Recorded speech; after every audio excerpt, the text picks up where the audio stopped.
Listen, I don't mean to be a sore loser, but when it's done, if I'm dead, kill him. Love to. The original title of the script was The Sundance Kid and Butch Cassidy. That was the original title, because they were expecting Paul to play Sundance. And George Roy Hill knew Paul personally, and he knew that the real Paul Newman was much more like Butch Cassidy.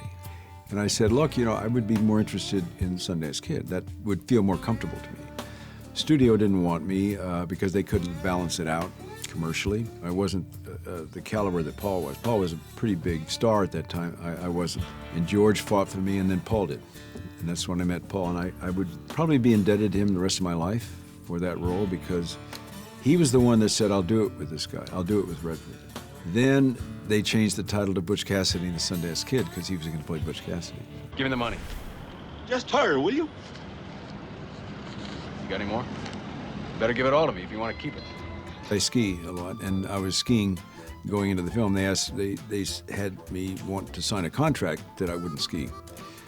But I did, and they said, we're afraid there might be an injury. I said, there's not going to be an injury. So there was. You know, I fell, and I had what you call a gamekeeper's break, where the tendon between the thumb and the forefinger gets severed.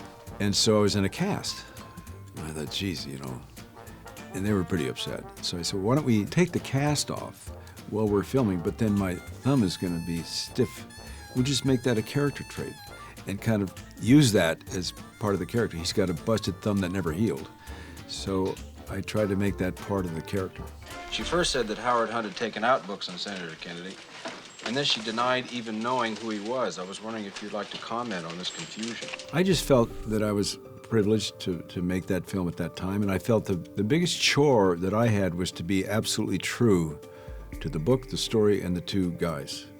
And so there was a lot of work done preparing, going into the newsroom, and when we were going to shoot in the Washington Post newsroom, what we found out is that we couldn't do that. Too many people in the newsroom were going into the bathroom to make themselves up and stuff. You know. So what we did, we had to go back to California and recreate the entire newsroom on the Warner Brothers lot. And then there was the idea of the light and dark, that there was a lot of time spent on planning the film in terms of the look and the feel of it, having to do with the story itself, about getting to the truth. And so inside, in that fluorescent lighting, there are no shadows. The search for the truth was starting in that room. And then they would go out, they'd go into the darkness. So everything outside was always dark. Not bad, kid. Where'd you get this? I made it myself from a tree near home. Wonder Boy. I love Malamud's book. I tried to get it made for 10 years. It wasn't happening because I was told from a studio point of view that baseball doesn't fly commercially. But once it happened, it was thrilling for me because I got to do my own hitting and fielding, pitching. And that felt great.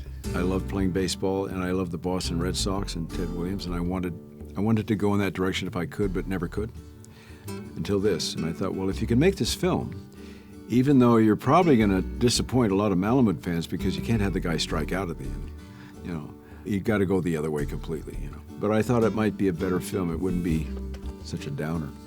Nick, it's not a favor. That's a subcommittee hearing, a long one. Could be nothing, probably is nothing. I just need time to make sure it's nothing. But if it's something, Then we'll both be damn glad those helicarriers aren't in the air.